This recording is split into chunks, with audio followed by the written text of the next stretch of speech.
If you're experiencing a stuck loading screen in GTA 5, follow these steps to troubleshoot and resolve the issue. This guide will help you get back into the game smoother. Step 1. Restart the game. Close GTA 5 completely and restart it. Sometimes, a simple restart can resolve temporary glitches that cause loading issues. Step 2. Check for updates. Ensure that both your game and your gaming platform PC console are updated to the latest version. Updates often include fixes for bugs and performance improvements. Step 3. Clear cache.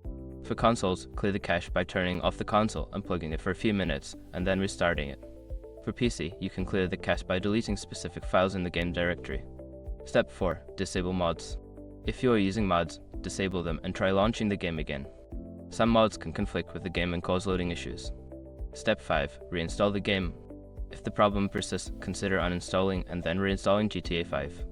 This can fix corrupted files that may be causing the loading screen to freeze. Following these steps should help you resolve the stuck loading screen issue in GTA 5.